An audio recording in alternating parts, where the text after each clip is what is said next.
Cora's hands trembled as she stood at the threshold of the most expensive bedroom she'd ever seen in her life.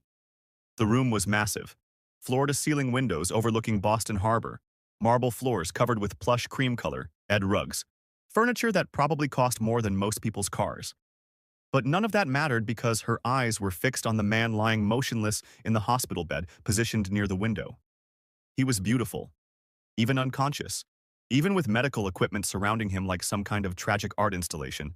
The man before her looked like he'd been carved from dark mahogany by an artist who believed in making masterpieces. His skin was a rich, deep brown that seemed to glow even in stillness. His face, Lord have mercy, his face, had a strong jawline covered with a neatly trimmed beard that framed full lips. His hair was cut in a perfect fade, the kind that required maintenance she knew he couldn't have been giving himself. Someone had been keeping him groomed, keeping him looking like the billionaire he was even while he slept through life. His name is Callum, the soft voice beside her said, pulling Cora from her daze. Callum Kingsley, my son. Cora turned to look at the woman who'd hired her just 30 minutes ago. Marianne Kingsley was elegant even in her sadness. A beautiful woman in her late 50s with light brown skin, silver-streaked hair pulled back in a neat bun, and eyes that looked like they'd cried too many tears but refused to give up hope. There was a fragility to her, a weakness in the way she leaned slightly on her cane, but also a fierce determination in the set of her jaw. You'll read to him, Marianne continued, moving slowly into the room. Each step seemed to cost her, and Cora instinctively moved closer in case the older woman needed support. Sing for him if you're comfortable. Talk to him about your day, about the weather, about anything at all. The doctors say he can't hear us, but I refuse to believe that. A mother knows. Cora nodded, her mind racing. Reading, singing, talking. She could do that. You'll keep him clean, Marianne went on, gesturing to the ensuite bathroom that was probably bigger than Cora's old apartment. The nurses come twice a week to help with the more intensive care, but daily hygiene is important. His dignity matters, even like this. Even like this? The words hung in the air, heavy with grief. You'll monitor his vitals, Marianne said, pointing to the machines. Write down any changes, no matter how small. If anything seems wrong, you call me immediately. Not his wife, me. Do you understand? There was an edge to her voice when she mentioned the wife, something sharp and bitter that made Cora's investigative instincts tingle. I understand, Mrs. Kingsley, Cora said softly. The list is endless, really, Marianne admitted, her voice cracking slightly. But you seem like a smart girl, capable. There's something about you that tells me you can handle this. She turned to look at Cora with eyes that seemed to see straight through her. What did you say your name was again? Cora's heart stopped. This was the moment she'd been dreading since she walked through those mansion doors, on the moment where her carefully constructed lie either held up or fell apart. Cora, she said, keeping her voice steady even though her pulse was hammering. Cora Walter. The lie tasted like ash in her mouth. Walter. Not Freeman. She couldn't be Cora Freeman anymore. Couldn't afford to be found. Couldn't afford to be caught. Marianne studied her for a long moment, and Cora forced herself to hold the older woman's gaze. If she looked away, it would seem suspicious. If she fidgeted, it would raise questions. So she stood there, outwardly calm while internally screaming, and prayed that this beautiful, grieving mother wouldn't see through her deception. Well, Cora Walter, Marianne finally said, a small, sad smile touching her lips. Welcome to our home. I'll leave you to get acquainted with Callum. Dinner is at 7 if you'd like to join me. The kitchen is… Mrs. Kingsley! A sharp, irritated voice cut through the peaceful moment like a knife. What is she doing here? Both women turned to see a woman standing in the doorway, and Cora immediately understood why Marianne's voice had turned cold when mentioning Callum's wife. Adriana Kingsley was stunning in the way that money could make someone stunning. Designer clothes that hugged every curve, perfectly done makeup, hair styled in loose waves that had definitely been done at a salon that morning. Her skin was light, almost pale, and her eyes were a cold green that reminded Cora of ice. She was probably in her early 30s, and she wore her beauty like a weapon. But there was something in her eyes when she glanced at the man in the bed. Something that wasn't love or grief, or even concern. It was annoyance. I hired a caretaker for my son, Marianne said, her voice growing stronger, more firm. As I told you I would. And I told you not to, Adriana snapped, stalking into the room on heels so high, Cora wondered how she didn't tip over. We have nurses. We have a doctor. We don't need some random girl. Her eyes swept over Cora dismissively. Touching my husband. The nurses come twice a week, Marianne countered. That's not enough. Callum needs daily care, daily interaction, daily… Callum needs to be left in peace, Adriana interrupted. But there was something in the way she said it that made Cora's skin crawl. He's been like this for 8 months, Marianne. 8 months. He's not waking up. We need to accept that and move on. I will never accept that, Marianne's voice shook with emotion. He's my son. And as long as there's breath in his body, there's hope. Adriana's jaw clenched. You're wasting money on false hope and random caretakers when that money could be… Could be what, Adriana? Marianne challenged. Could be funding your shopping trips, your spa days, your penthouse downtown that you think I don't know about? Oh, this was family drama at its finest, and Cora desperately wanted to disappear into the wallpaper. Adriana's eyes flashed dangerously. How dare you? I dare because this is my house, Marianne said, drawing herself up to her full height, despite the way her hands shook on her cane. My husband built this house. My son pays for everything in it. And I will hire whomever I wish to care for him. Cora stays. For a moment, Cora thought Adriana might actually explode. The woman's face flushed red, her hands clenched into fists at her sides, and there was murder in her eyes as she glared at Marianne. But then she seemed to get control of herself. Her expression smoothed out into something cold and calculated. Fine, Adriana said sweetly, too sweetly. Keep your little caretaker. But when things go wrong, don't say I didn't warn you. Her eyes slid to Cora, and there was a promise in them. A threat. I'll be watching you, Cora Walter. Very closely. Then she turned on her expensive heels and left, the sound of her footsteps echoing down the hallway like gunshots. The silence she left behind was heavy. I'm sorry you had to witness that, Marianne said quietly. I'm suddenly looking exhausted. Adriana and I don't see eye to eye on much these days. It's okay, Mrs. Kingsley, Cora said, though her mind was spinning with everything she'd just observed. A wife who didn't want her husband to have a caretaker. A wife who seemed annoyed by hope that he might wake up. A wife who had a penthouse downtown separate from her comatose husband's mansion. Red flags. So many red flags. I should rest, Marianne said, touching Cora's arm gently. But thank you. For being here. For giving me hope that someone will actually care for my son the way he deserves. After Marianne left, Cora stood alone in the room with the sleeping prince. That's what he was, wasn't it? Like something out of a fairy tale. The beautiful prince cursed to sleep, waiting for something to wake him. Except this wasn't a fairy tale. This was real life. And Cora wasn't a princess. She was a runaway with a fake name, stolen documents hidden in her backpack, and a stepmother who'd sell her soul for $1 if she could find a buyer. Cora moved closer to Callum's bedside, studying him. He had to be in his early 30s, probably around 6'3" or 6'4", based on how long the bed seemed barely adequate for his frame. Even unconscious, even motionless, there was something powerful about him. Something that suggested this was a man who commanded rooms when he was awake, who made decisions that changed lives, who didn't accept failure. She pulled up a chair and sat down, unsure of what to say or do now that she was actually alone with him. 3 weeks ago, Cora had been working at a diner in South Boston, trying to save enough money to leave the country. The job had been terrible, long hours, terrible pay, handsy customers, but it had been something. 2 weeks ago, she'd been fired because the manager's wife had accused her of flirting with her husband. She hadn't been, of course. She'd literally just been doing her job, refilling his coffee and taking his order. But jealous wives didn't care about facts. 1 week ago, Cora had been down to her last $100, sleeping in a youth hostel that smelled like feet and regret, wondering if this was really what her life had become. Now she was here, in a mansion that looked like it should be in a magazine, taking care of a billionaire who couldn't even tell her if she was doing anything right. Life was strange. Really, really strange. But sitting here, looking at Callum's peaceful face, Cora felt something shift inside her. And maybe this was where she was supposed to be. Maybe this was the universe giving her a chance to do something good while she figured out how to take down Rochelle and reclaim everything that had been stolen from her. I don't know if you can hear me, Cora said softly, her voice barely above a whisper. But I'm going to take care of you. I promise. It was a small promise, made in a quiet room to a man who couldn't respond. But it was a promise nonetheless.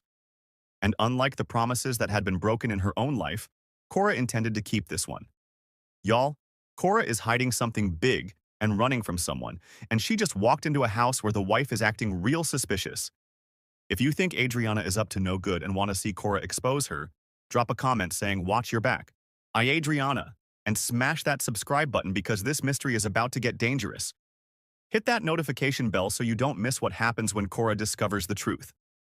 But how did a brilliant 20-year-old former medical student end up here, in this situation, with a fake name and a heart full of secrets?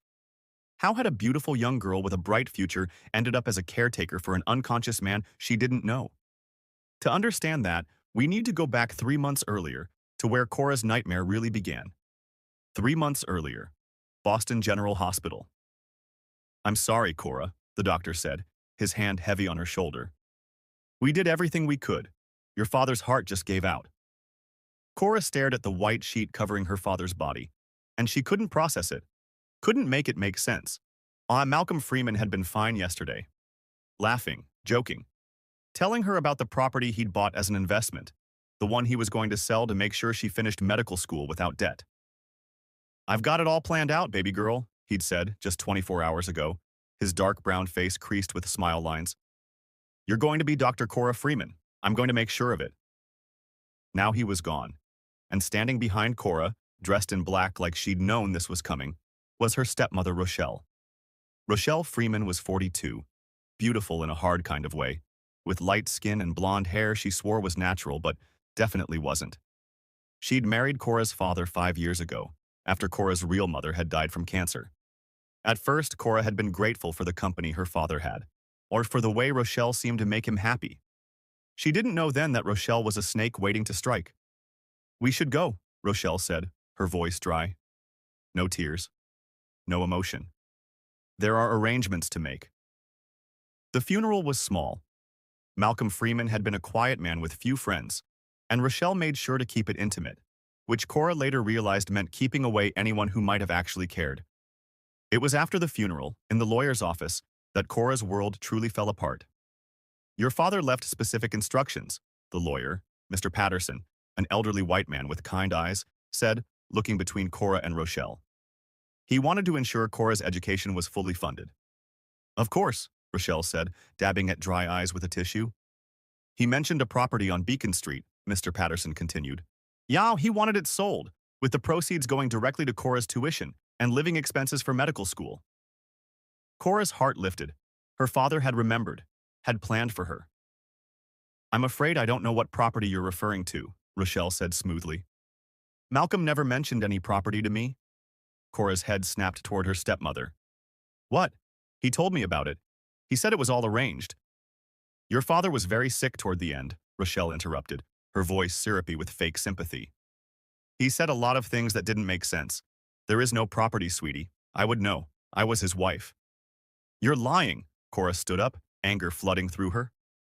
"Cora," Mr. Patterson said gently, "without documentation of this property, I can't—" "She's lying," Cora insisted. "He told me." He said, "What your father said and what legally exists are two different things," Rochelle said coldly, dropping the sweet act now that the lawyer was clearly on her side. "I'm sorry, Cora, but there's no money for your little medical school dreams. You'll have to figure it out like everyone else. Get loans. Get a job." "I had a scholarship," Cora's voice cracked. "I just needed help with living expenses and books. He promised—" "He's dead," Rochelle said bluntly. "Promises die with people." Cora lunged for her, but Mr. Patterson got between them. "Ladies, please." That night, Cora lay in her childhood bedroom, the bedroom in the house her real mother had decorated, the house that should have been hers, and cried until she had no tears left. She'd have to drop out. Without her father's financial support, without that property money, she couldn't afford to continue. The scholarship covered tuition, but Boston was expensive. Books were expensive. Just existing was expensive. Everything she'd worked for, everything she'd dreamed of, was crumbling. At 2 in the morning, unable to sleep, Cora went downstairs for water. That's when she heard it. Rochelle's voice, low and excited, coming from her father's study. "Yes, baby, I know," Rochelle was saying. "I know I promised we'd leave sooner, but I have to be careful. If I sell everything too quickly, people will ask questions." Cora froze in the hallway, holding her breath. "The house alone is worth $1.2 million, Rochelle continued. And that Beacon Street property Malcolm stupidly told his daughter about? That's another 800,000. Once I sell both, we can relocate to Miami like we planned. We'll be set for life, Trevor. You and me, just like we always wanted. Trevor. Cora's blood ran cold. Trevor was Rochelle's brother, who'd been at the funeral. Except from the sound of this conversation, he definitely wasn't her brother. I don't care about the girl, Rochelle laughed, and the cruelty in her voice made Cora's stomach turn. She's 20 years old enough to figure out her own life. Malcolm was too soft with her anyway, always promising her the world. Well, now she'll learn how the real world works. More laughter, more planning, more talk of selling everything Malcolm Freeman had built and running away with her lover. Cora's grief transformed into rage. She crept to the study door and peered through the crack. Rochelle was at Malcolm's desk, papers spread out in front of her. Property deeds, bank statements, insurance documents. All the proof Cora needed that her stepmother was a lying, cheating thief. When Rochelle finally went to bed at 3 a.m., Cora made her move. She snuck into the study, her hands shaking, and gathered every document she could find. Property deeds, her father's will, bank statements showing accounts Rochelle had already drained, insurance policies, everything. She shoved them into her backpack, along with what little money she had saved, a few changes of clothes, and a picture of her real mother. Then Cora Freeman walked out of that house and never looked back. That was 3 months ago. 3 months of running, hiding, working terrible jobs under fake names, sleeping in hostels and shelters, and trying to figure out her next move. And then she'd seen the ad online. Seeking compassionate caretaker for home patient, room and board provided, generous salary, immediate start, discretion required. Room and board meant she wouldn't be homeless. Generous salary meant she could save money. Immediate start meant she could disappear into this job while she figured out how to take down Rochelle. She'd shown up to the interview as Cora Walter, with a fake work history and a desperate need for this job to work out. Now, sitting beside Callum's bed in this palace of a mansion, Cora realized she'd traded one complicated situation for another. She pulled out her phone and texted her only friend in the world. Cora. Kira, I got the job. But something's not right here. Kira. Not right how? Cora. The wife doesn't want me here, like, really doesn't want me here. Yeah, and she seems annoyed that there's hope he'll wake up. Kira. That's suspicious as hell. You think she wants him dead? Cora. I think she wants him to stay exactly as he is. The question is why? Kira. Be careful, see, you're already running from one nightmare. Don't walk into another. Cora. Too late, but I'll keep you posted. Cora looked at Callum's peaceful face, his chest rising and falling with mechanical regularity thanks to the equipment supporting him. She didn't know it then, but taking this job would change everything. Within days, she would discover secrets that would put her life in danger. Within weeks, she would become the only person standing between Callum and death. But right now, in this quiet moment, Cora was just a girl with a fake name, trying to survive long enough to reclaim what was stolen from her. She stood up and gently adjusted Callum's blanket, a gesture that felt oddly intimate for someone she'd just met. Your wife is definitely planning something, she said quietly. I don't know what yet, but I've seen that look before. That's the look of someone who's counting money that isn't theirs yet. She thought of Rochelle, counting her father's assets like treasure. I'm going to figure it out, Cora promised Callum. I don't know why I care. I just met you. You're unconscious. And this is literally just a job. But there's something about your mom's desperation and your wife's coldness that makes me want to protect you. Maybe because nobody protected me when I needed it. Cora looked around the room one more time, at the expensive furniture, the medical equipment. I'm the man who looked like a sleeping prince from a fairy tale. Well, Callum Kingsley, she said softly. Looks like we're both stuck in situations we didn't plan for. Let's see if we can help each other survive them. She didn't expect an answer, and she didn't get one. But somewhere deep in his unconscious mind, Callum Kingsley heard her voice, and he held on to it like a lifeline in the darkness.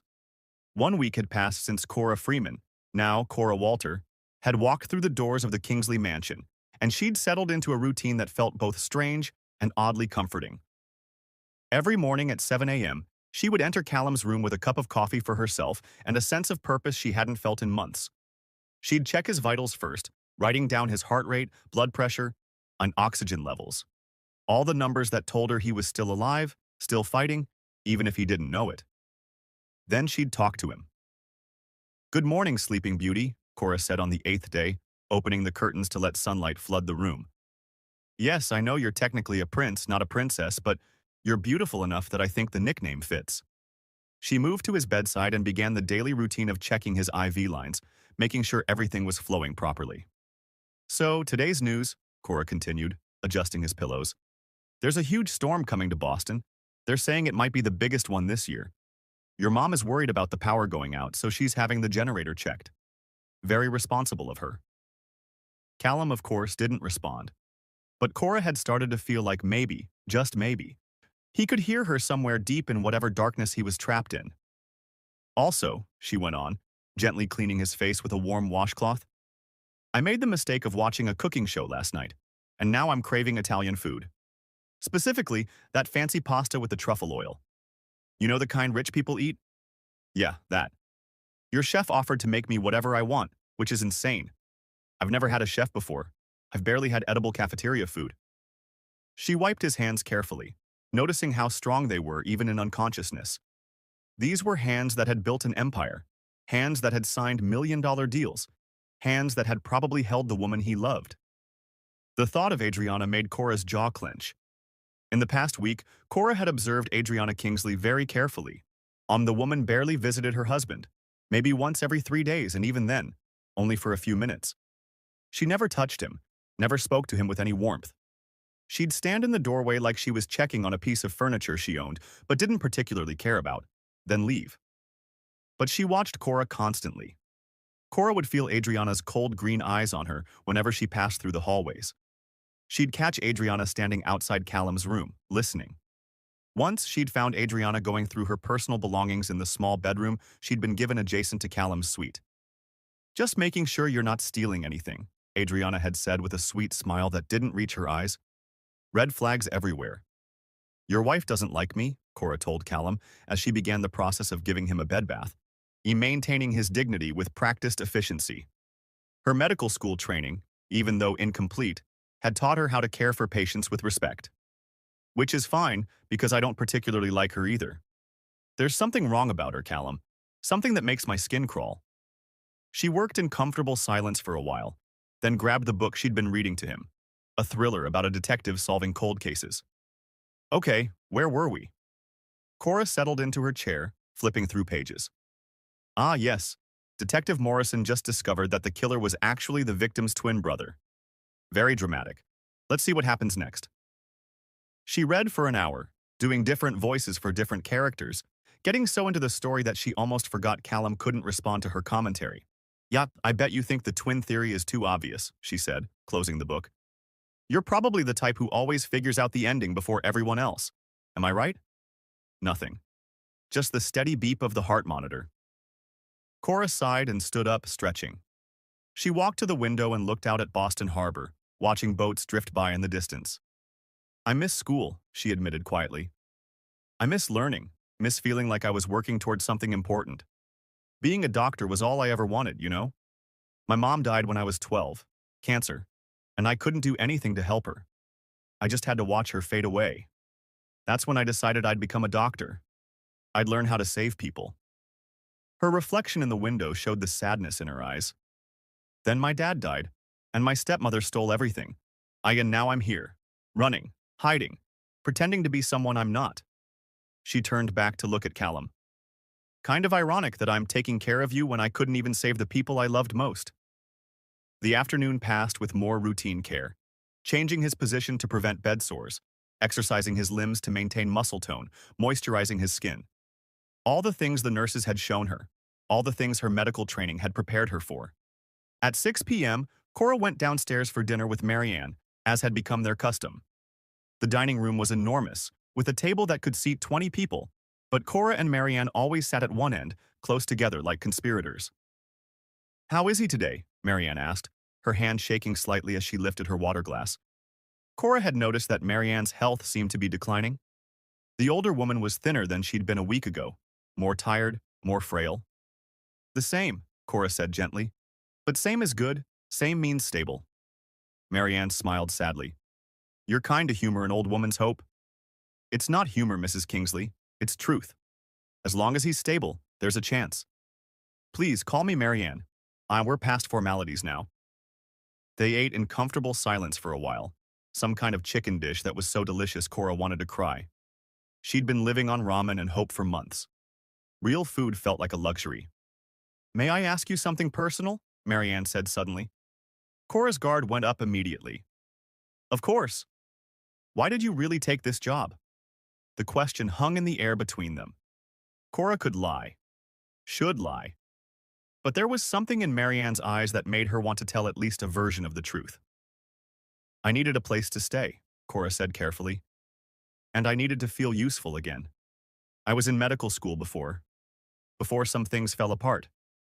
Taking care of your son makes me feel like I'm using my training for something good. Marianne studied her for a long moment. You're running from something. Or someone. It wasn't a question. Cora's heart raced, but she kept her face neutral. Aren't we all running from something? Yes, Marianne said softly. I suppose we are. She reached across the table and squeezed Cora's hand. Whatever you're running from, you're safe here. I promise you that. Tears pricked at Cora's eyes. When was the last time someone had promised to keep her safe? Their moment was interrupted by the sharp sound of heels on marble. Adriana swept into the dining room like a cold front, dressed in a designer dress that probably cost more than Cora's entire education would have. She had a man with her, middle-aged, white, wearing a medical bag. Marianne, Adriana said, her voice dripping with false sweetness. Doctor, Bishop and I need to check on Callum. The nurses mentioned some anomalies in his readings.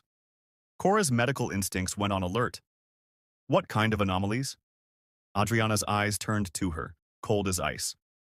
Nothing that concerns the help? Cora is Callum's caretaker, Marianne said firmly. Anything concerning my son concerns her. Your son is my husband, Adriana snapped, dropping the sweet act. And I'll decide who gets information about his medical care. Dr. Bishop cleared his throat uncomfortably. Perhaps we should just examine the patient. Excellent idea, Adriana cut him off, then looked at Cora. You can take the rest of the evening off. We won't need you. Everything in Cora's gut screamed that something was wrong, but she couldn't exactly refuse without causing a scene. Of course, Cora said, standing up. She looked at Marianne, who gave her a small nod. But instead of going to her room, Cora doubled back through the kitchen and up the servants' stairs, arriving at Callum's room just as Adriana and Dr. Bishop entered. She pressed herself against the wall outside the door, listening. Vitals are stable, Dr. Bishop was saying. Perhaps too stable. We should increase— No, Adriana interrupted. No increases. He can't wake up, Bishop. Do you understand? He cannot wake up. Cora's blood ran cold. Mrs. Kingsley, I'm not comfortable with— Vitals I don't are care about your comfort. I care stable. about my life staying exactly as it is. Adriana's voice was sharp. My husband built a fortune, and then he was stupid enough to get into that car accident. Now I have access to everything without having to deal with his controlling, demanding presence. I'm not giving that up. But the mother hired a caretaker. That girl? Adriana laughed bitterly. She's nobody. Some desperate kid who needed a job. She won't figure anything out. Oh, Cora was going to enjoy proving her wrong. Just give him the usual dose, Adriana commanded. Keep him under. When the time is right, we'll make it look like natural causes. His heart gave out. Very tragic. Very convenient. Cora's hands clenched into fists. They were killing him. Slowly, methodically, they were murdering Callum Kingsley. She heard movement in the room and quickly slipped into a nearby linen closet, watching through the crack as Adriana and Dr. Bishop emerged 15 minutes later. Same time next week? Dr. Bishop asked nervously. Same time next week, Adriana confirmed. And Bishop, if that caretaker starts asking questions, you tell her nothing. Am I clear? Crystal. After they left, Cora waited 5 minutes before entering Callum's room. He lay there exactly as he had been, peaceful and unaware that his own wife was orchestrating his death. Cora moved to his IV stand and examined the bag. It looked like normal saline, but she knew better. She pulled out her phone and took pictures of everything. The bag, the label, the tubing, the injection port where Dr. Bishop had added something. Then she did something crazy. She disconnected the IV bag Dr. Bishop had just set up and replaced it with a fresh bag of plain saline solution from the medical supply closet in Callum's bathroom. The old bag she hid in her room, wrapped in plastic and tucked into the back of her closet. Evidence. "I don't know if you can hear me," Cora whispered to Callum, "but I'm not going to let them kill you. I promise." She pulled out her phone and texted Kira. "Cora, emergency. Need to talk. Call me." 30 seconds later, her phone buzzed. "What's wrong?" Kira demanded immediately. Cora moved to the window, speaking in a low voice even though she was alone with Callum. "They're poisoning him, his wife and some fake doctor. I just heard them talking about it." "Holy shit. Cora, you need to call the police." "And tell them what? That I overheard a conversation while hiding in a closet?" "I'm using a fake name, Kira. I can't go to the police. They'll investigate me, find out I'm Cora Freeman, find out about the stolen documents, and Rochelle will have me arrested." "So what are you going to do?" Cora looked at Callum's peaceful face. "I'm going to save him. I'll switch out whatever they're giving him. Let his system clear. See if he can wake up on his own." "That's insane and dangerous." "So is letting an innocent man die." Kira sighed. "You have a hero complex, you know that?" "I have a justice complex. There's a difference." "Fine, but I'm helping. Send me those pictures. I'll have my friend at the crime lab analyze what's in that IV bag. We'll get proof." "Thank you. Don't thank me. Just don't get yourself killed." "Y'all, Adriana and that fake doctor are poisoning Callum to keep him in a coma. If you think Cora should expose them immediately, comment, 'Save Callum,' and hit that subscribe button. Cora is about to risk everything to save this man, and you don't want to miss what happens next. Smash that like button if you're Team Cora." The next week became a dangerous game.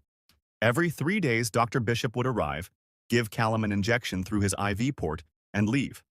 And every time, as soon as they were gone, Cora would disconnect the contaminated IV and replace it with clean fluids. She documented everything: pictures, times, dates. She even managed to collect samples of whatever Dr. Bishop was injecting, storing them carefully in small vials hidden in her room. And slowly, gradually, without the poison, Callum started to change. On day 3, his fingers twitched.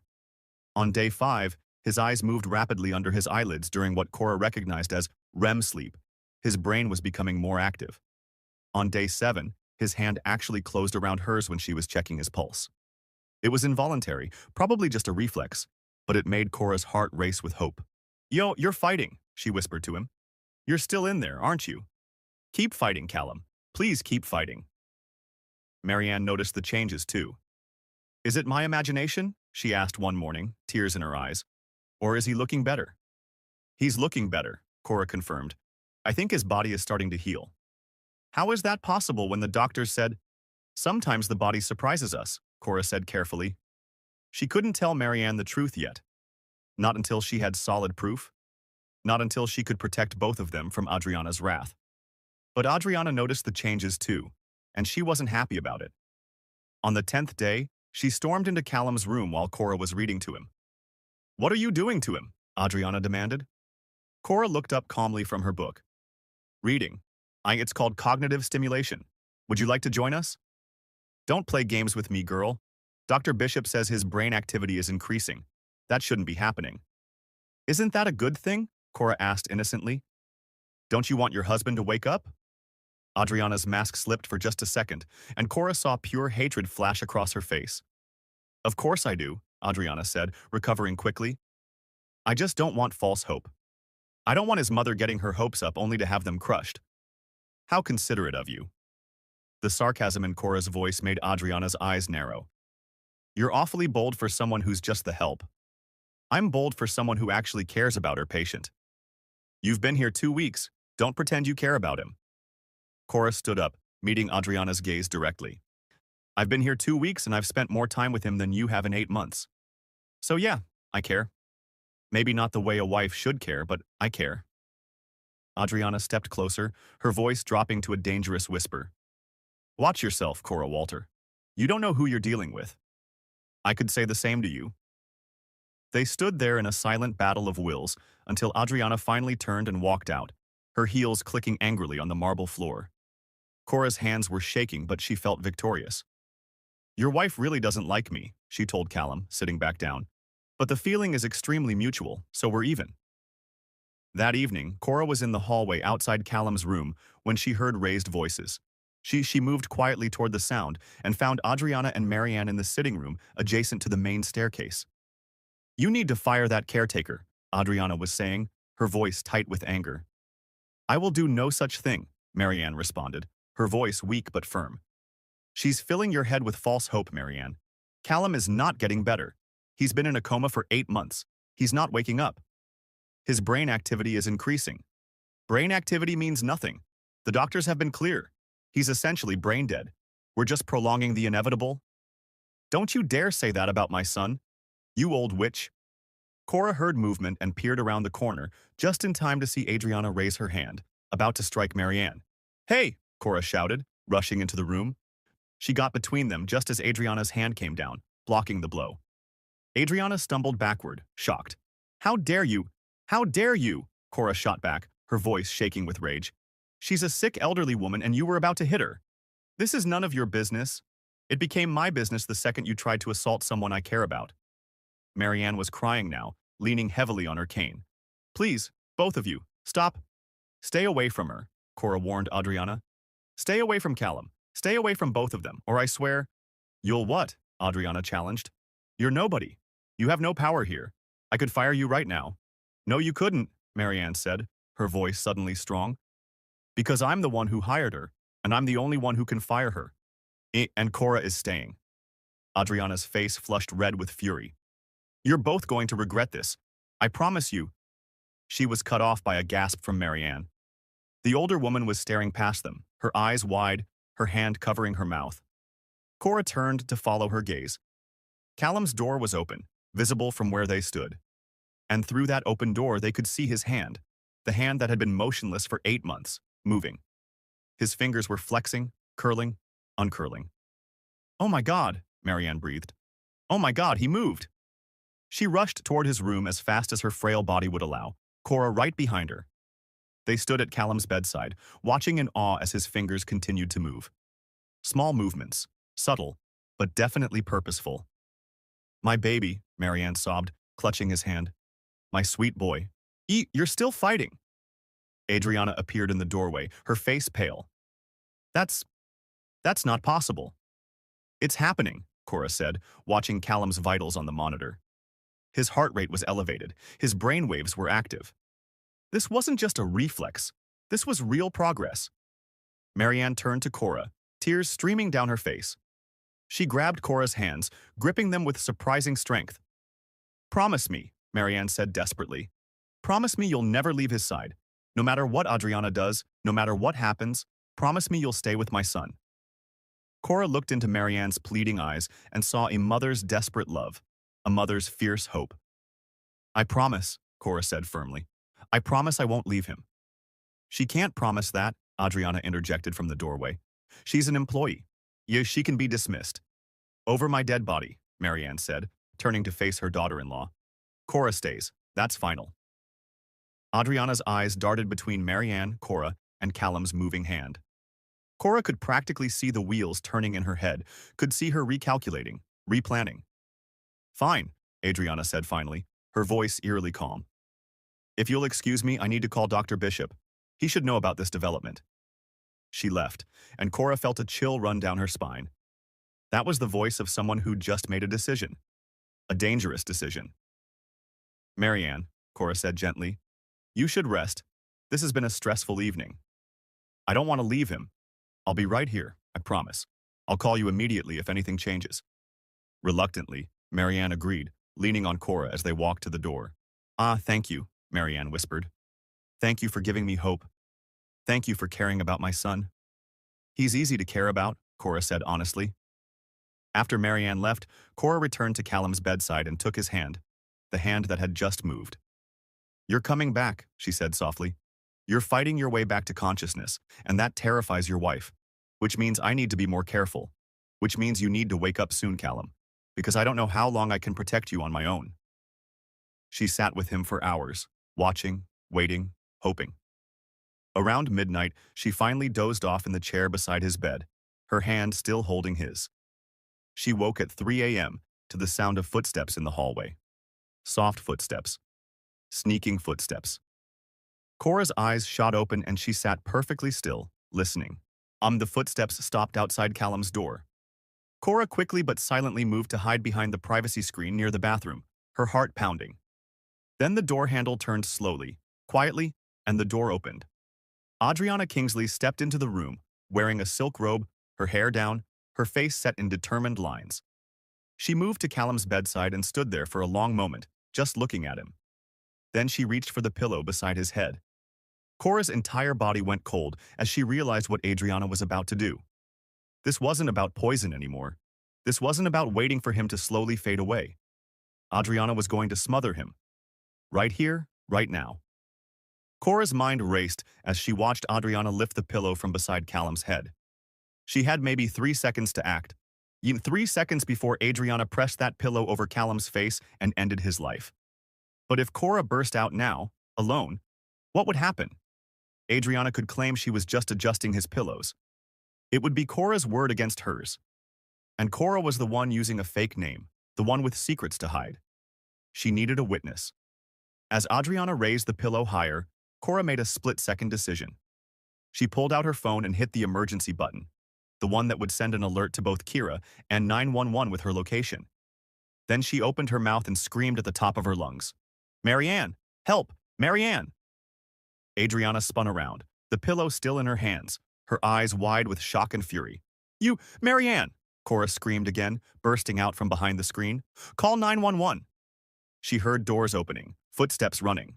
Or Adriana dropped the pillow and lunged for Cora. "You stupid little—" Cora dodged, years of dodging her stepmother's anger making her quick. She grabbed a table lamp, wielding it like a weapon. "Stay back," Cora warned. "You have no idea what you've done," Adriana hissed, her beautiful face twisted with rage. "No idea who you're messing with." "What's happening?" Marianne's voice came from the doorway, frightened and confused. She was in her nightgown, leaning heavily on her cane, her eyes wide. "She was trying to kill him," Cora said, pointing at Adriana. "I saw her. She was about to smother him with that pillow." "That's insane." Adriana's demeanor changed instantly, her voice becoming small and frightened. "Marianne, I came to check on Callum and this girl attacked me. She's been acting strange for days. I think she's mentally unstable." "I'm calling the police," Marianne said, her voice shaking but firm. "No need," a voice said from behind her. Everyone turned to see a tall, dark-skinned woman in her early 30s standing in the hallway, holding up a badge. Her hair was pulled back in a sleek ponytail, and she was wearing jeans and a leather jacket despite the late hour. "Detective Kira Williams, Boston PD," she said, stepping into the room. "I got an emergency alert from this location." Cora had never been happier to see her best friend in her entire life. "Detective, thank God," Adriana said, immediately switching tactics. Her voice became tearful, desperate. "This caretaker has been acting erratically. I came to check on my husband and she attacked me. I started screaming." "Is that why you were holding a pillow over his face?" Kira asked calmly. Adriana's face went pale. "I wasn't—" "The room has a security camera," Kira said, pointing to a small device in the corner that Cora hadn't even noticed. "Mrs. Kingsley Sr. had it installed last week. Didn't she tell you?" Cora looked at Marianne, who had the tiniest smile on her face despite her fear. "I may be old," Marianne said softly, "but I'm not stupid. I knew something was wrong. I just needed proof." Adriana's mask completely fell away. The scared, tearful wife disappeared, replaced by something cold and vicious. "Fine," she said flatly. "You want the truth?" "Yes, I was going to kill him. Should have done it months ago instead of playing the long game with Bishop's drugs." "So you admit to conspiracy to murder," Kira said. "I'm pulling out handcuffs." "I admit to being smart," Adriana spat. "That accident should have killed him. When it didn't, I saw an opportunity. All the money, all the power, none of his controlling, demanding presence. It was perfect." "Until he started getting better," Marianne said, her voice trembling with anger and pain. "Until she showed up," Adriana corrected, glaring at Cora with pure hatred. "Little Miss Hero, ruining everything I'd built." But before Adriana could say another word, a sound came from the bed that made everyone freeze. A gasp. Deep, rattling, desperate. All eyes turned to Callum. His chest was heaving, his eyes moving rapidly beneath closed lids. His hands clutched at the sheets, his whole body going rigid. "Callum?" Marianne whispered, dropping her cane as she rushed toward him. And then, like something out of a dream, Callum Kingsley's eyes snapped open. They were dark brown, almost black, and they were wild with confusion and rage. His gaze swept the room, landing on each person, processing, calculating. When his eyes found Adriana, still standing there with guilt written across her face, Cora watched his expression transform. Even coming out of an 8-month coma, weakened and disoriented, there was something absolutely terrifying in the way Callum looked at his wife. It was the look of a man who understood exactly what had been done to him. His jaw clenched, his hands fisted in the sheets. And when he spoke, his voice was a rasp that sent chills down Cora's spine. You.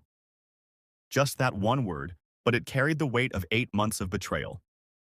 Adriana took a step back, suddenly looking afraid. Then Callum's eyes moved to his mother, and the rage melted into something softer. Relief. Love. His lips moved, but no more sound came out. Finally, his gaze landed on Cora, and the world seemed to stop. Their eyes locked, and Cora felt like he could see everything, every secret, every fear, and every moment she'd spent sitting beside him talking to his unconscious form. Something passed between them in that look. Something profound and terrifying and electric. Recognition, maybe. Or destiny. Then his eyes rolled back and he collapsed against the pillows, unconscious again. No! Marianne cried out. It's okay, Cora said, rushing to check his vitals even as her hands shook. His body is exhausted. That level of consciousness after 8 months, it's traumatic. He needs rest, but he's okay. His heart rate is strong, breathing is stable. He's going to be okay. Sirens wailed outside as more police arrived. The next hour was chaos. Adriana being arrested despite her screaming threats. Dr. Bishop being picked up at his home in Cambridge. Paramedics arriving to transport Callum to Boston General Hospital. Through it all, Cora stayed by Callum's side, holding his hand, monitoring his vitals, refusing to leave him even when the paramedics said family only. She is family, Marianne declared, and that was that. 6 weeks later. The private room at Boston General was nothing like the mansion bedroom where Cora had spent weeks caring for Callum. It was clinical, sterile, filled with monitoring equipment and the constant beeping of machines. But it was also filled with flowers, arrangements sent by business associates, board members, and people Callum had apparently helped over the years. Cora visited every day, even though she wasn't his caretaker anymore. Even though she had no official reason to be there. She just couldn't stay away. Callum's recovery had been slow and frustrating. He'd wake for a few minutes, speak a few words, or then drift back into exhausted sleep. His body was healing, but it was taking time. The doctors said it was normal, expected, that he'd probably make a full recovery but needed patience. Patience had never been Callum's strong suit. Cora learned this on the day he finally stayed conscious for more than an hour. She was reading in the chair beside his bed when she heard him stir. She looked up to find his dark eyes open and focused, watching her. Hi, she said softly, setting down her book. How long? His voice was still rough, scratchy from disuse. 6 weeks since you woke up the first time. You've been drifting in and out. He processed this, his jaw tightening. My company? Your COO Jerome has been handling everything. He comes by every few days to update you, even though you're usually asleep. Adriana? In jail awaiting trial. Dr. Bishop turned on her, made a deal. She's looking at 25 to life for attempted murder and conspiracy. Something savage and satisfied flashed in his eyes. Good. He tried to sit up and immediately grimaced in pain. Easy, Cora said, moving to help him. Your muscles have atrophied. Everything is going to hurt for a while. I hate this, he growled, but he let her help him adjust the bed. I know. I'm weak, useless. You're recovering. There's a difference. He looked at her then, really looked at her, and Cora felt pinned by the intensity of his gaze. You're the one who was there? In the room? I heard your voice. Cora's heart raced. The doctor said hearing familiar voices can help. You read to me. I'm some terrible thriller with a ridiculous plot. Despite everything, Cora laughed. You could hear that? I could hear everything. You talked to me about your day, about the weather, about missing medical school. His eyes narrowed slightly. About running from someone. Cora's breath caught.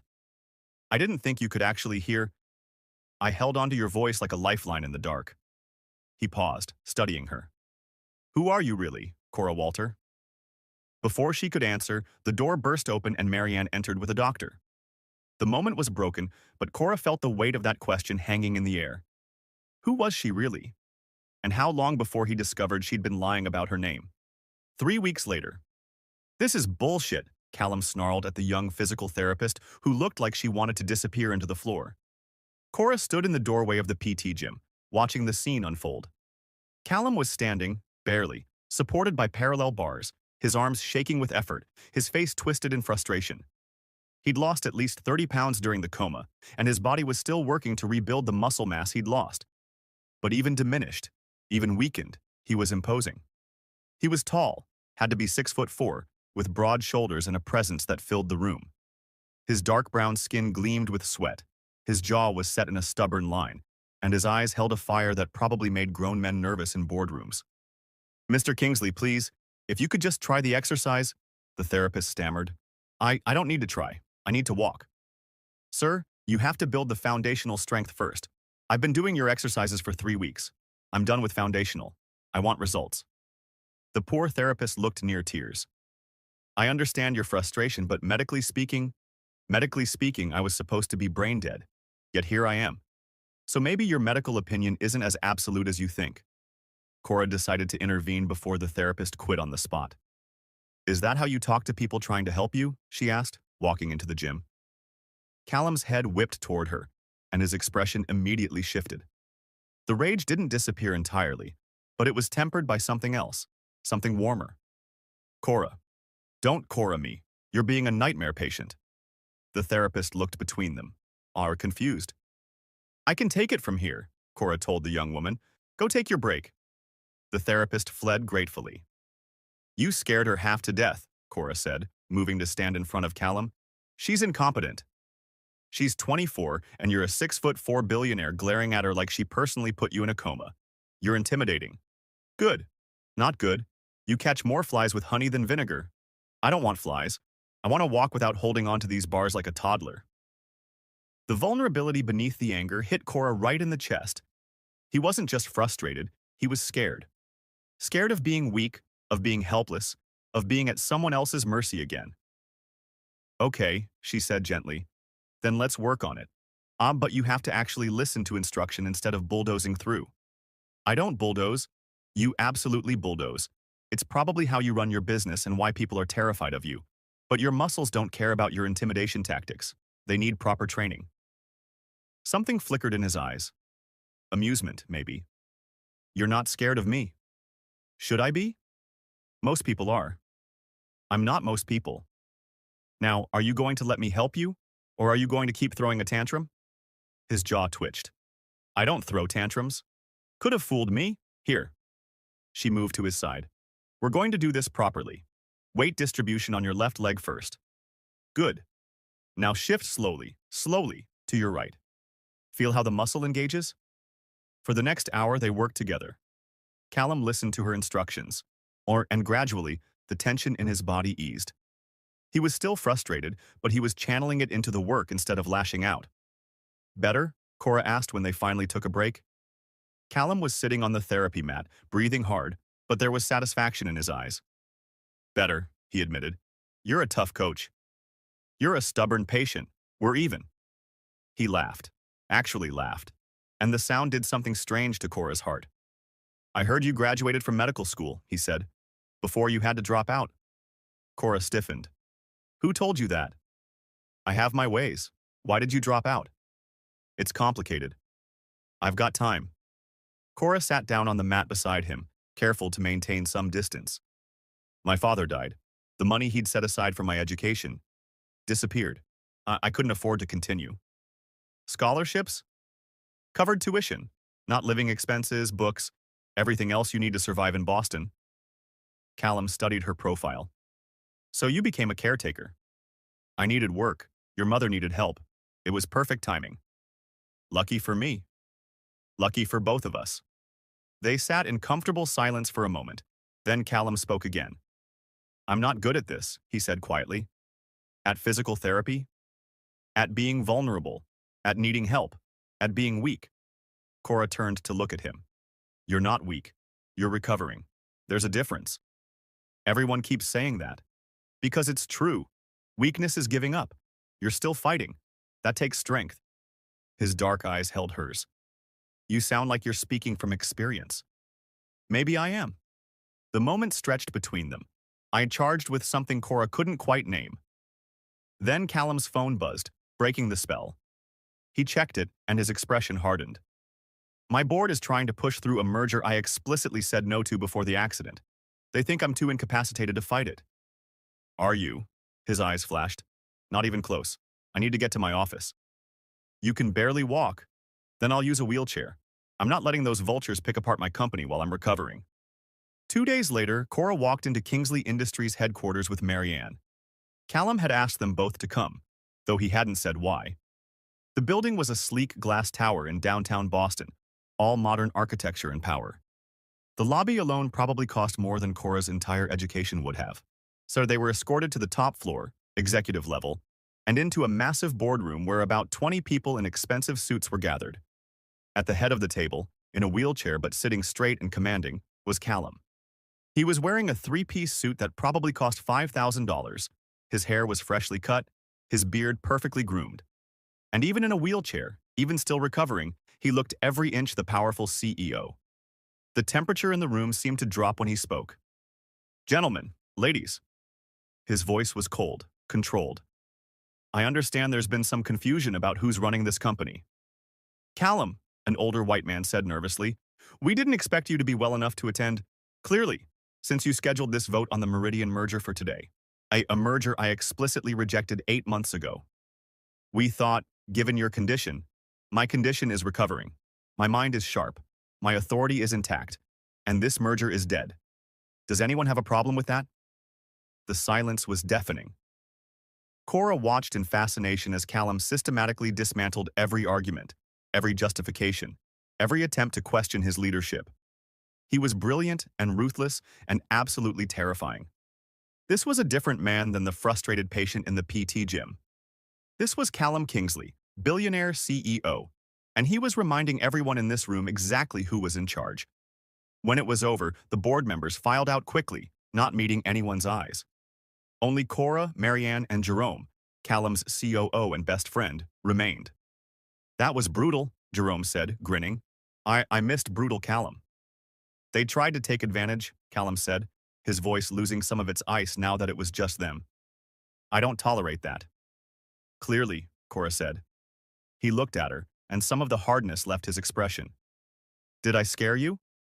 Should I be scared? Most people are. We've established I'm not most people. Jerome looked between them with interest. Is this the famous caretaker? Dr. Cora Walter, Marianne introduced. The woman who saved my son's life. Cora, this is Jerome Mitchell, Callum's best friend and COO. Jerome was tall, dark-skinned, and handsome, with an easy smile that suggested he was the yang to Callum's yin. So you're the miracle worker, Jerome said, shaking her hand. Cal hasn't shut up about you. Jerome, Callum warned. What? It's true. Cora said this. Cora thinks that. Cora's helping me with physical therapy. I was starting to think you made her up. Cora felt her cheeks heat. I just did my job. Your job was caretaker. Saving his life from a murderous wife was above and beyond. Speaking of which, Callum said, the DA called. Adriana's trial is set for 3 months from now. They want me to testify. Will you be ready? Marianne asked worriedly. I'll be there in this wheelchair if I have to, Callum said firmly. She's not getting away with what she did. Over the next month, Cora watched Callum transform. In physical therapy, he was driven and focused, working twice as hard as any other patient. Within 6 weeks, he'd graduated from wheelchair to walker to cane. In business, he was ruthless and brilliant, rebuilding the company culture that had started to slip during his absence. But with Cora and Marianne, he was different. Softer. He'd joke with them over dinner, laugh at Cora's stories about terrible hospital coffee, listen to his mother reminisce about his childhood. It was like watching 2 different people inhabit the same body. Does it ever get exhausting? Cora asked him one evening as they sat on the terrace of his penthouse. He'd been released from the hospital 2 weeks ago and was living at home with round-the-clock nursing care. But he'd invited Cora to dinner, and somehow, they'd ended up talking until the sunset over Boston Harbor. Does what get exhausting? Being two different people, the ruthless CEO and the man who laughs at his mother's terrible jokes. Callum was quiet for a moment, swirling the whiskey in his glass. The ruthless CEO keeps my company running and my enemies at bay. The other version, that's reserved for people I trust. And you trust me? He looked at her, his dark eyes intense in the fading light. You saved my life. You stayed when you didn't have to. You pushed me when I wanted to give up. Yeah, Cora, I trust you. I haven't been entirely honest with you, Cora blurted out before she could stop herself. His expression didn't change. About what? My name isn't really Walter, it's Freeman. Cora Freeman. I used a fake surname when I applied for the caretaker job because I was hiding from someone. Your stepmother. Cora's eyes widened. How did you? I had you investigated, Callum said bluntly. About 2 weeks after I woke up. I'd standard procedure for anyone who has access to my private life. You knew I was lying this whole time? I knew Cora Walter didn't exist before 3 months ago. I knew there was a Cora Freeman who dropped out of Boston Medical College. I knew about your father's death, your stepmother's fraud, the documents you took. I know everything. Cora stood up, anger and embarrassment flooding through her. So this whole time you've been testing me? Watching to see if I'd tell you the truth? No? Callum stood too, leaning on his cane. I've been waiting for you to trust me enough to tell me yourself. That's manipulative.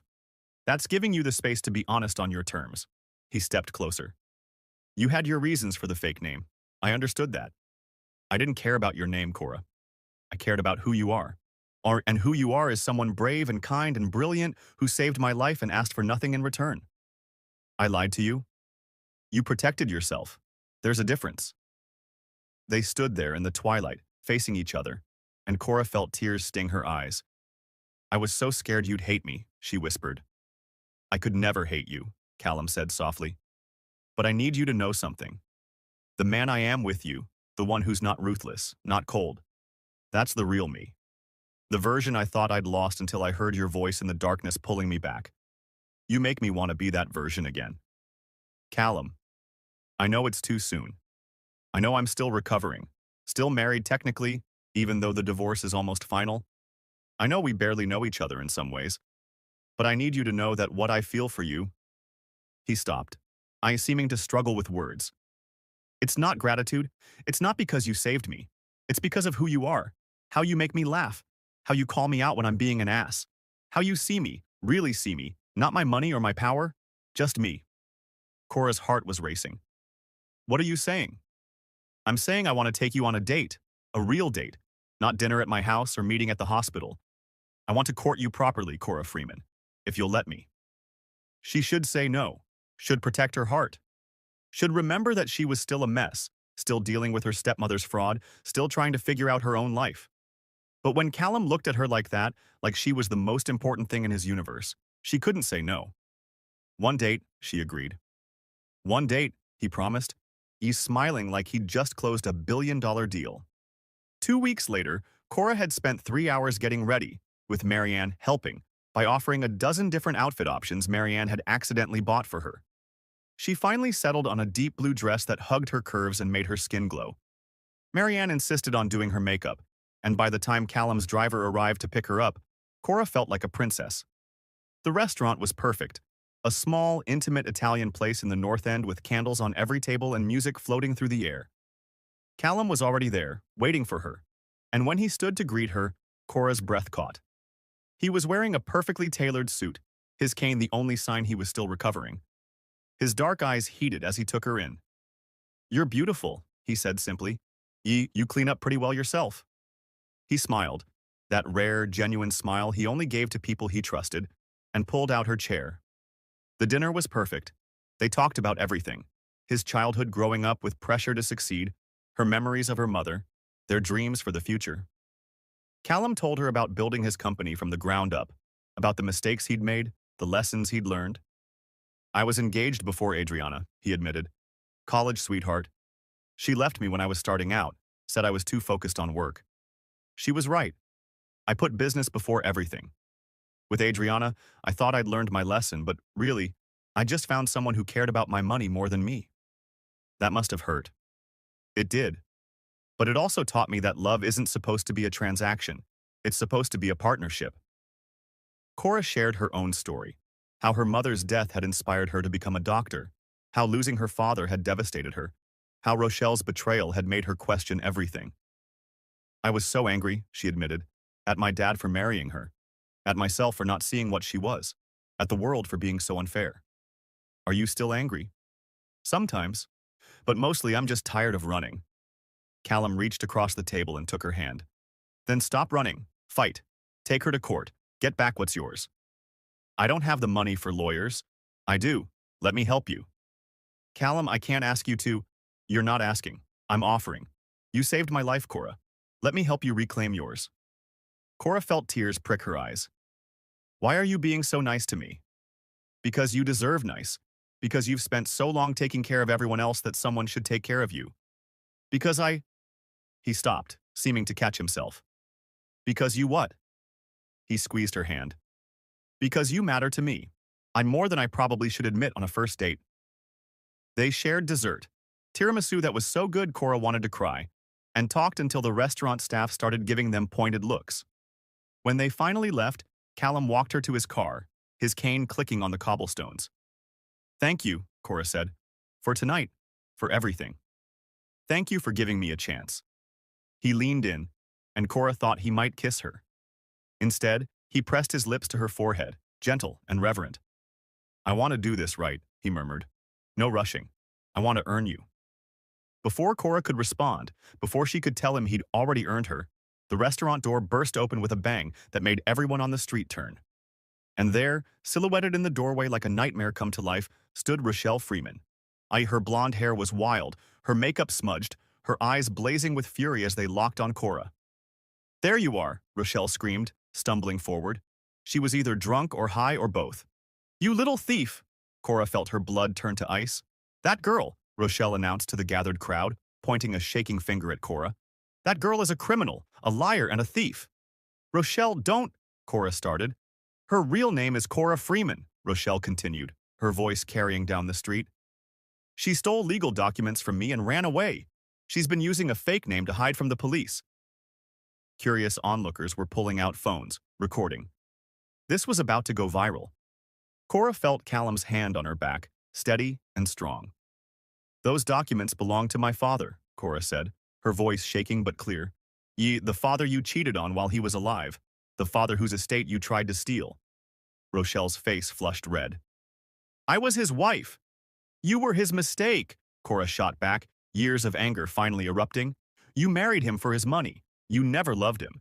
You had an affair with Trevor while my father was dying, and then you tried to take everything he left for me. You have no proof. I have all the proof. Cora was shaking now, but she couldn't stop. Bank statements showing you draining his accounts. Text messages planning your escape. Property deeds you were going to sell. I have everything. Then you admit you stole from me. From you? Cora laughed bitterly. You stole from him. From my father's memory. From me. I just took back what was always mine. Rochelle lunged forward. Yes, and Callum stepped smoothly between them despite his cane. That's close enough, he said, his voice cold as ice. Rochelle stopped, suddenly seeming to realize who Cora was with. You're Callum Kingsley. And you're the woman harassing someone I care about. She's a thief. She's a survivor, Callum corrected, his voice cutting through the night air. She's a woman who watched her stepmother steal her father's estate, who had the courage to take evidence, and who's been running because she didn't have resources to fight back. But that ends tonight. He pulled out his phone and made a call, right there on the street. David, it's Callum Kingsley. I need you at my office first thing tomorrow morning. I'm taking on a new case. Yes, I know it's late. I don't care. Fraud, embezzlement, possibly identity theft. Yes, I'll pay whatever it costs. Her name is Cora Freeman, and we're going after her stepmother for everything she stole. He hung up and looked at Rochelle, who had gone pale. David Chen is the best litigation attorney in Massachusetts, Callum said conversationally. He's won cases against Fortune 500 companies. I think he'll enjoy destroying someone who preys on grieving daughters. You can't, Rochelle stammered. I absolutely can. Now you have two choices. Leave now, and we'll see you in court. or stay, and I'll have you arrested for harassment, public intoxication, and threatening behavior. Your choice. For a moment, Rochelle looked like she might fight. But then she saw the steel in Callum's eyes, the protective way he stood in front of Cora, and something in her seemed to break. This isn't over, she muttered. Yeah, and it is, Callum said. You just don't know it yet. Rochelle stumbled away into the night, and gradually the crowd dispersed. Cora stood there, shaking, adrenaline crashing through her system, and suddenly she was crying. Great, heaving sobs that she couldn't control. Callum pulled her into his arms, holding her tight despite his cane. I've got you, he murmured into her hair. I've got you, and I'm not letting go. I'm sorry, Cora sobbed. I'm so sorry. I ruined our date. Everyone saw. It's going to be all over the internet. I don't care about any of that. Are you okay? I don't know. I've been running for so long and I'm just so tired. Then stop running. Fight. And let me fight with you. Cora pulled back to look at him, this powerful man who'd chosen to stand beside her. Why are you doing this? You barely know me. I know enough, Callum said, wiping her tears with his thumbs. I know you're brave. I know you're loyal. I know you stayed with me when you didn't have to. I know you make me laugh and make me want to be better. And I know that I'm falling for you, Cora Freeman, hard and fast and completely. Callum, you don't have to say it back. It's too soon, I know. But I needed you to know that this isn't gratitude or obligation. This is real. You're real. And I'm going to help you take back everything that was stolen from you. Cora stood on her toes and kissed him, a chaste brush of lips against his cheeks. It was soft and sweet and full of promise, and she pulled away. They were both smiling. Thank you, she whispered. Always. Y'all! Callum just declared war on Rochelle and confessed his feelings for Cora in the same night. If you're living for this protective billionaire energy, comment Team Callum and smash that subscribe button. Hit that like if you can't wait to see Rochelle get what she deserves. Don't miss the finale where everything comes together. 3 months later, the law offices of Chen and Associates occupied the entire 40th floor of a downtown Boston skyscraper, and Cora had never felt more out of place in her life. She sat in a conference room with windows overlooking the harbor, surrounded by lawyers in expensive suits, and tried not to panic. Callum sat beside her, his hand covering hers under the table. He'd been by her side for every meeting, every deposition, every moment of this nightmare. Miss Freeman, David Chen said, reviewing the documents spread across the mahogany table. He was a sharp-featured Asian man in his 50s with steel-gray hair and the kind of confidence that came from winning impossible cases. I have to say, the evidence you collected is extraordinary. Bank transfers, property deeds, text messages. It's a prosecutor's dream. So we can win, Cora asked. We can destroy her, David said bluntly. Rochelle Freeman committed fraud, embezzlement, and breach of fiduciary duty. She drained your father's estate, engaged in an extramarital affair, and attempted to sell property that was designated for your education. The question isn't if we'll win. It's how much we'll win by. Relief flooded through Cora. I just want what my father intended for me. The property, the money he set aside. You'll get all of that, David interrupted. Plus damages for emotional distress, legal fees, and interest on the funds she stole. By the time we're done, Rochelle Freeman will be lucky if she can afford a studio apartment. Cora looked at Callum, who squeezed her hand. When do we go to court? She asked. 2 weeks, David said. And Miss Freeman, you need to prepare yourself. Rochelle's lawyers are going to come at you hard. They'll paint you as an ungrateful daughter, a thief, someone who abandoned her grieving stepmother. It's going to get ugly. Let them try, Callum said, his voice cold. Cora has the truth on her side. After the meeting, Callum and Cora walked through Boston Common, enjoying the late spring sunshine. Callum had made a full recovery. No more cane, no more weakness. He was back to running his company with an iron fist, but he still made time for her. Our dinners, walks, quiet evenings on his terrace. They hadn't defined what they were, hadn't put a label on it. But Cora knew she was falling for him, and he had admitted to doing the same. Terrified, Cora admitted. What if the judge doesn't believe me? What if Rochelle's lawyers make me look like the bad guy? Then I'll buy the courthouse and fire the judge. Cora laughed despite her anxiety. You can't do that. Watch me. But he was smiling. Seriously, though, you have the evidence. You have the truth. And you have me. We're going to win this. You sound very sure. I am sure. I've seen you fight for people you care about. Now it's time to fight for yourself. They sat on a bench overlooking the pond, and Cora leaned her head on his shoulder. Can I ask you something? She said. Anything. Why did you really have me investigated? Was it just standard procedure, or was there more to it? Callum was quiet for a moment. You want the truth? Always. I woke up from that coma, and the first thing I felt was rage at Adriana. The second thing was confusion about where I was. But the third thing, he paused. The third thing was this overwhelming need to find the woman whose voice I'd heard in the darkness. The woman who'd kept me fighting. He turned to look at her. When I found out it was you, this beautiful, brilliant woman who'd saved my life and asked for nothing, I needed to know everything. Not because I didn't trust you, but because I was already falling for you and I needed to know if I was crazy. Cora's heart skipped. And I discovered you're even more incredible than I thought. You lost everything, and instead of becoming bitter, you became a caretaker. You saved a stranger's life. You fought for my mother when Adriana tried to hurt her. You're extraordinary, Cora Freeman. I'm really not. You are. And one day, you're going to believe it. 2 weeks later, Cora sat in Suffolk County Court, her hands clasped tightly in her lap. The courtroom was smaller than she'd expected from TV shows. Wood paneling, fluorescent lights, uncomfortable benches. But the judge looked fair, and that's what mattered. Rochelle sat across the aisle with her lawyers, dressed conservatively, her makeup subdued. She looked like a grieving widow, not a scheming thief. All rise for the Honorable Judge Patricia Morrison. The trial began. Rochelle's lawyers went first, and painting a picture of a devoted wife who'd married Malcolm Freeman and cared for him until his death. They portrayed Cora as an ungrateful stepdaughter who'd stolen important documents and disappeared. Miss Freeman abandoned her grieving stepmother, Rochelle's lawyer said smoothly. She broke into Mrs. Freeman's home office, stole private documents, and fled in the night. This isn't about inheritance, it's about theft. Then it was David Chen's turn. He was methodical and devastating. He presented bank records showing Rochelle had drained Malcolm's accounts within days of his death. He showed property deeds that proved Malcolm had designated the Beacon Street property specifically for Cora's education. He played recordings of phone calls between Rochelle and Trevor, planning their escape to Miami. Ladies and gentlemen, David said, his voice ringing through the courtroom. This isn't a case about a grieving widow.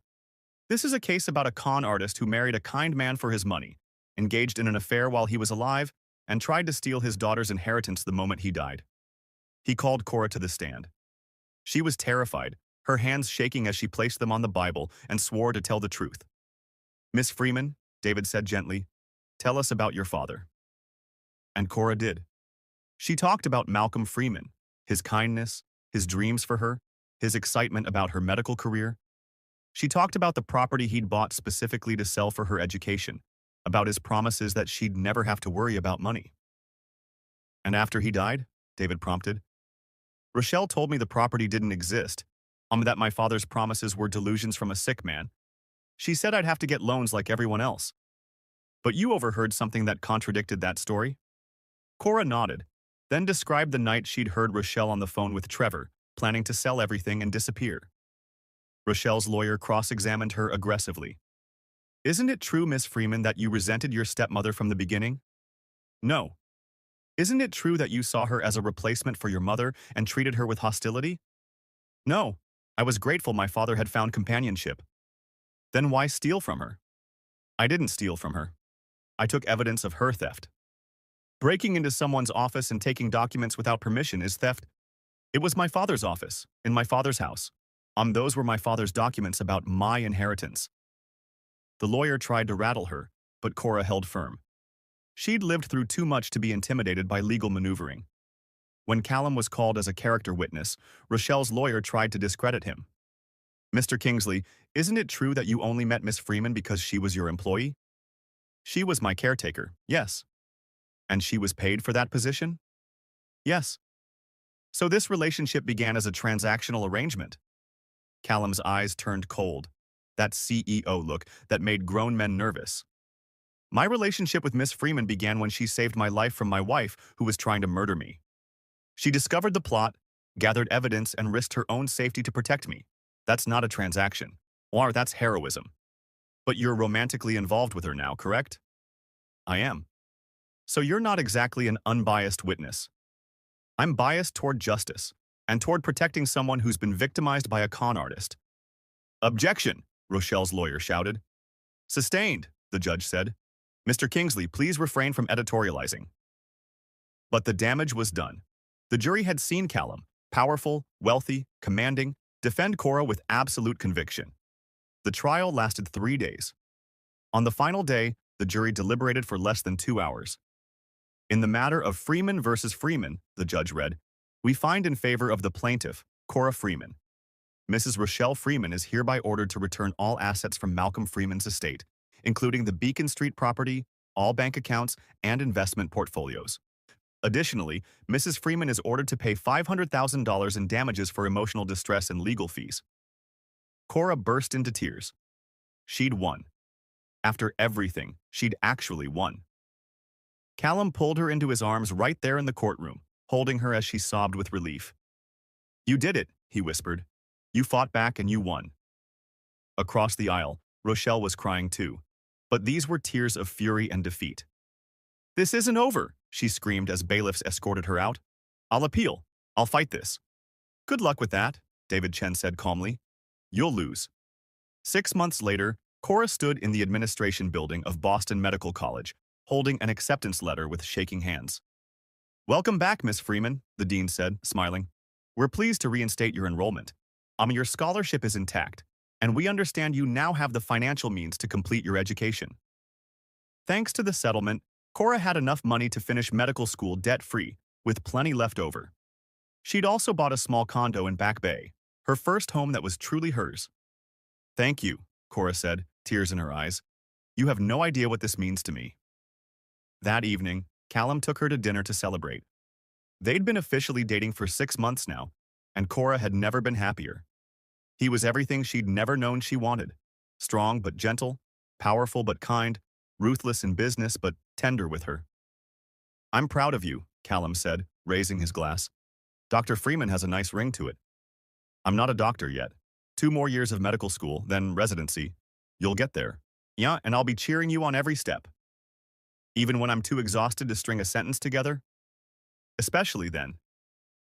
They ate and talked and laughed, and Cora felt like her life was finally back on track. Then Callum's phone buzzed. He checked it, and his expression darkened. What's wrong? Cora asked. Adriana's trial verdict came in. Guilty on all counts. 25 years, no parole for at least 15. Cora had testified at that trial too, describing what she'd witnessed. It had been cathartic and terrifying in equal measure. How do you feel? She asked. Callum was quiet for a moment. Relieved, vindicated, and grateful that I survived long enough to see justice. Which brings me to something I've been wanting to talk about. Cora's heart started racing. What? You're starting medical school in 2 months. It's going to be demanding, exhausting, all-consuming. I know that. And I know we've only been together for 8 months, which might seem fast, but... He paused. I don't want to lose you to the chaos of medical school. I don't want us to drift apart because you're studying and I'm working and we never see each other. Callum, what are you saying? I'm saying move in with me. Cora's breath caught. What? Move into my penthouse. It's huge. You can have your own study, your own space. You'll be 10 minutes from the medical school. You won't have to worry about rent or utilities or anything except your education. And I'll get to see you every day, even if it's just for coffee before you leave for class. That's a big step. I know. And if you're not ready, I understand. But Cora, I'm all in with you. I want a future with you. I want to come home to you. I want to support your dreams the way you supported my recovery. Cora looked at this incredible man who'd stood by her through everything, who'd helped her reclaim her life, who made her feel safe and cherished and seen. Okay, she said. Okay? Yes, I'll move in with you. Callum's face broke into the biggest smile she'd ever seen. He stood up, pulled her out of her chair, and kissed her right there in the middle of the restaurant. People applauded. Cora laughed against his lips. You're making a scene. I don't care. You just made me the happiest man in Boston. 2 years later, medical school was every bit as brutal as Cora had expected. There were days she studied for 16 hours straight. Days she came home exhausted and fell asleep in her clothes. On days she questioned whether she could actually do this. But Callum was there for all of it. He'd leave her coffee and breakfast before he went to work. He'd text her encouragement during her hardest exams. He'd rub her shoulders when she was stressed and hold her when she cried from exhaustion. He never complained when she was too tired for date nights. Never made her feel guilty for prioritizing her education. He just supported her, completely and unconditionally. Marianne had moved into a guest suite in the penthouse after a health scare, and the three of them had become a real family. Marianne loved Cora like a daughter, was constantly telling Callum he'd better not mess this up, and spent her days knitting baby clothes for when you two finally give me grandchildren. "Mom, we're not even engaged," Callum would say. "Sai, whose fault is that?" Marianne would reply. Cora pretended not to notice these conversations, but secretly, she wondered the same thing. They'd been together for 2.5 years. Living together for 2. They were partners in every sense of the word. But Callum had never mentioned marriage. Maybe he didn't believe in it after Adriana. Maybe he was happy with how things were. Maybe she should just be grateful for what they had instead of wanting more. Then came the night everything changed. It was Cora's birthday, her 25th, and Callum had planned something special. "Wear something nice," was all he told her. "And trust me." She wore a black dress that hugged her curves, did her makeup carefully, and found Callum waiting in the living room in a perfectly tailored suit. "You look stunning," he said, his dark eyes heating as he took her in. "You look pretty good yourself. Where are we going?" "You'll see." The car drove them to Boston Harbor, where a yacht was waiting. "Callum, what? Just trust me." They boarded the yacht, which was decorated with fairy lights and flowers. Soft music played from hidden speakers, and the whole deck had been set up for an intimate dinner. "This is incredible," Cora breathed. "You're incredible. This is just trying to match your energy." They ate and talked as the yacht sailed around the harbor, the Boston skyline glittering in the distance. "I can't believe I'm almost through with medical school," Cora said. "Sometimes it feels like yesterday that I was sleeping in that hostel, wondering how I'd survive." "Look how far you've come."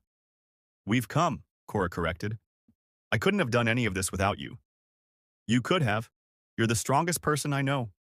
But I'm honored I got to be part of your journey." After dinner, Callum led her to the bow of the yacht. "Close your eyes," he said. "Why?" "Just do it." Cora closed her eyes, her heart racing. She heard movement, heard Callum's sharp intake of breath, and then, "Okay, open them." She opened her eyes and gasped. Callum was on one knee, holding a small velvet box with a ring that caught the moonlight and sparkled like captured stars. "Cora Freeman," he said, his voice steady but his eyes shining with emotion. "3 years ago, I was trapped in darkness. Literally and figuratively. I'd been betrayed by someone I trusted, poisoned by my own wife, left for dead. And then I heard your voice. You talked to me, read to me, refused to give up on me. You pulled me back to life." Tears were already streaming down Cora's face. "But this isn't about gratitude," Callum continued. "This is about love. Real, deep, forever love. You're my best friend, my partner. The person who calls me out when I'm being an ass and supports me when I'm struggling. You're brilliant and brave and beautiful, and every day with you is better than the day before." He opened the box, revealing a stunning diamond ring. "Callum," Cora sobbed, "I know you have more months of medical school, then residency, and your career is just beginning. I know our lives are complicated and busy, but I don't want to wait anymore. I want to be your husband. I want to build a life with you. I want to wake up next to you for the rest of my life and know that you're mine and I'm yours." He looked up at her with such love it took her breath away. "Cora Freeman, will you marry me?" "Yes," Cora said, pulling him up and hugging him. He slipped the ring on her finger and sealed her promise with a kiss. When they broke apart, Cora was laughing and crying at the same time. "I love you," she said. "I love you so much." "I love you too, more than I thought I could love anyone." They stood on the bow of the yacht, wrapped in each other's arms, and watched the Boston skyline drift by. "When should we get married?" Callum asked. "I'm flexible. We can wait until after medical school if you want." "No," Cora interrupted. "I don't want to wait. I've waited long enough for everything good in my life. Let's get married soon. Or this summer." "This summer? That's 3 months away." "Is that a problem?" Callum grinned. "Not even a little bit. This summer it is." When they got back to the penthouse, Marianne was waiting in the living room, pretending to read but clearly anxious. "Well?" she demanded when they walked in. Cora held up her hand, showing the ring. Marianne burst into tears. "Finally, I've been waiting 2 years for that boy to get his act together." "Mom, you knew I was planning this. Planning and doing are different things." But she was smiling through her tears as she pulled them both into a hug. "My babies are getting married. My sweet boy and my brave girl. Your father would be so happy, Callum. And your father would be proud, Cora." They stayed up half the night planning the wedding, I with Marianne offering opinions on everything from flowers to music to the guest list. "Small ceremony," Callum insisted. "Just family and close friends. I don't want a circus." "Agreed," Cora said. "Intimate and meaningful." "But still beautiful," Marianne added. "My only son is getting married to the right woman this time. It's going to be beautiful." "They're engaged, y'all," Callum finally proposed, and it was perfect. If you're crying happy tears right now, comment "about time" and smash that subscribe button. Hit that like if you think their wedding is going to be beautiful. We're almost to the finish line, and you don't want to miss how this incredible love story ends. 3 months later, the wedding took place on a private estate overlooking the ocean in Cape Cod. It was small, only 50 guests, but it was perfect. White chairs set up on the lawn, flowers everywhere, the ocean sparkling in the late afternoon sun. Cora stood in the bridal suite, looking at herself in the mirror and hardly recognizing the woman staring back. She was wearing a simple but elegant white dress, her natural curls styled in an updo, her mother's pearls around her neck. Marianne had insisted on lending her a vintage veil that had been in the Kingsley family for generations. "You look like a princess," Kira said, dabbing at her eyes. She was Cora's maid of honor, and she'd been crying since breakfast. "I feel like one," Cora admitted. "Your dad would be so proud," Kira said softly. "Look at everything you've overcome, everything you've built." "I wish he was here." "He is. I can feel it." There was a knock on the door, and Marianne entered, looking elegant in a pale blue dress. "It's time, sweetheart," she said, her eyes shining with tears. "Are you ready?" "More than ready." Since Cora's father was gone and she had no other family, Marianne had offered to walk her down the aisle. "It would be my honor," she'd said, "to give my son the greatest gift he's ever received."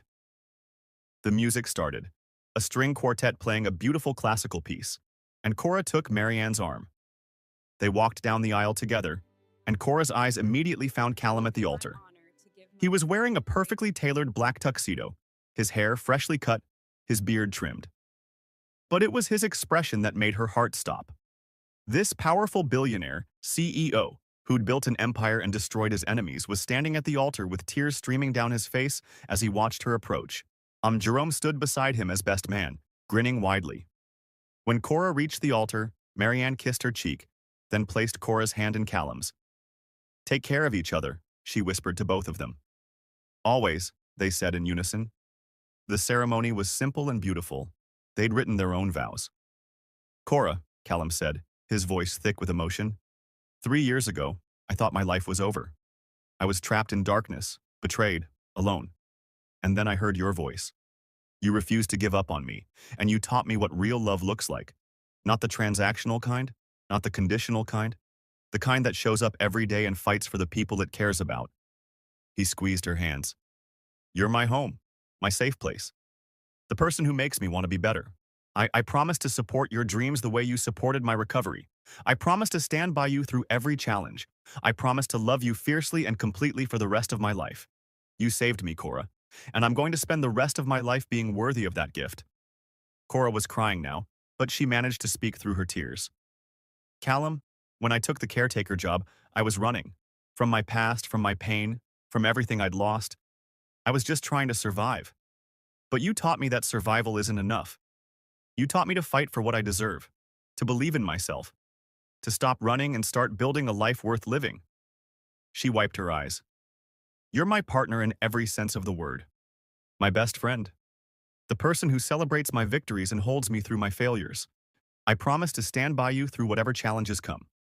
I promise to call you out when you're being stubborn and support you when you're struggling. I promise to love you with everything I have for the rest of my life. You gave me back my future, Callum, and I'm going to spend the rest of my life building that future with you." "By the power vested in me," the officiant said, smiling through his own tears. I now pronounce you husband and wife. You may kiss your bride. Callum pulled Cora into his arms and kissed her, a kiss that promised forever, that celebrated everything they'd overcome, that sealed them together as partners for life. Their guests erupted in applause and cheers. When they broke apart, they were both grinning like fools. Hello, Mrs. Kingsley, Callum murmured. Hello, Mr. E. Kingsley. The reception was perfect. Good food, great music, people they loved. Marianne cried through her entire speech about watching her son fall in love with the woman who'd saved his life. Jerome told embarrassing stories about Callum in college that made everyone laugh. Kira threatened to arrest anyone who hurt Cora, which made Callum laugh and promise he'd call her first if he ever screwed up. But the best moment came when Callum and Cora shared their first dance as husband and wife. They swayed together under fairy lights, the ocean breeze carrying the sound of waves and laughter. Happy? Callum asked. Incredibly, Cora said. You? More than I thought possible. Good, because you're stuck with me now. That's the plan. They danced until the stars came out, surrounded by people who loved them, on celebrating a love that had started in darkness and bloomed into something beautiful. 4 years later, Dr. Cora Kingsley stood in her office at Boston General Hospital, looking at the nameplate on her door with a sense of pride that still felt surreal. Chief of Neurology. At 27 years old, she was the youngest person to ever hold the position at Boston General. She'd graduated at the top of her medical school class, completed a grueling residency, and built a reputation as a brilliant diagnostician who never gave up on her patients. She'd learned that from being a caretaker to a comatose billionaire who everyone else had written off. Dr. Kingsley, a nurse poked her head in. Your next patient is here. Thank you. I'll be right there. Cora grabbed her tablet and headed to the exam room, where a young man was waiting with his worried mother. Hello, I'm Dr. Kingsley, she said, shaking their hands. I understand you've been experiencing seizures? As she worked, examining the patient, ordering tests, methodically solving the medical puzzle in front of her, Cora thought about how far she'd come. From a scared 20-year-old who'd lost everything, to a woman who'd found everything. Her phone buzzed with a text from Callum. Don't forget dinner tonight. 7 p.m. Our place. I'm cooking. You're cooking? Should I alert the fire department? Very funny. I've gotten better. You've gotten better at ordering takeout and pretending you cooked it. Guilty. But I try. That's what counts, right? That's what counts. Love you. Love you more. Cora smiled as she pocketed her phone. That evening, she came home to the penthouse she shared with Callum and Marianne to find Callum had indeed ordered takeout and set it up beautifully on their terrace. Points for presentation, Cora said, kissing him. I know my strengths, Callum replied. Cooking isn't one of them. They ate dinner as the sun set over Boston Harbor, talking about their days. Callum told her about a new acquisition his company was making. Cora told him about a complex case she'd solved. Marianne joined them for dessert, looking healthier than she had in years. Her health had stabilized, and she spent her days volunteering at a children's hospital and spoiling her son and daughter-in-law. I have news, Marianne announced, looking pleased with herself. What kind of news? Callum asked suspiciously. I've been volunteering in the pediatric ward, as you know. I met the most wonderful little girl. She's 8 years old, in foster care, the sweetest thing. And I may have mentioned to the social worker that I know a lovely couple who've been talking about starting a family. Callum and Cora looked at each other. They had been talking about it, about adoption, specifically. They both wanted children, but Cora's career was demanding, and they'd agreed adoption made the most sense for them. Mom, Callum said slowly, did you sign us up to be foster parents without asking us? I signed you up to meet her, that's all. No pressure. But she needs a home, and you two have so much love to give and I'm not getting any younger. I'd like grandchildren before I die. You're 68 and healthy as a horse, Callum interrupted. Still, meet her. That's all I ask. Cora took Callum's hand under the table. We could meet her, no commitments, just meet her. You're enabling my mother's meddling. Your mother's meddling brought me into your life. Maybe we should trust her instincts. 3 weeks later, they met Amara. She was 8 years old, with dark brown skin, bright, curious eyes, and a smile that lit up the room despite everything she'd been through. Her parents had died in a car accident 2 years ago, and she'd been in the foster system ever since. Do you like to read? Amara asked Cora shyly during their first meeting. I love to read. What about you? I love stories about brave people. My dad used to read them to me before bed. Cora's heart broke and healed at the same time. Over the next few months, they got to know Amara. On visits turned into day trips turned into weekend sleepovers. And somewhere along the way, she became part of their family. A year later, the adoption was finalized. Amara Kingsley officially became their daughter, and Marianne finally got the grandchild she'd been praying for. Can I call you Mom and Dad? Cora and Callum looked at each other, both of them tearing up. We would love that, Callum said, pulling Amara into a hug. That night, after Amara was asleep in her new bedroom, decorated exactly how she wanted with purple walls and glow-in-the-dark stars, Cora and Callum stood in the doorway watching her. We have a daughter, Callum whispered, his arm around Cora's waist. We have a family, Cora corrected. They stood there for a long moment, watching their daughter sleep, marveling at the beautiful, complicated, a perfect life they'd built from the ashes of their separate tragedies. 5 years later, Cora stood in front of a medical school auditorium full of first-year students, about to give a lecture on neurology. But first, she told them a story. 10 years ago, she said, I was a medical student just like you. I had dreams of becoming a doctor, of saving lives, of making a difference. And then my father died, and my stepmother stole my inheritance, and I had to drop out.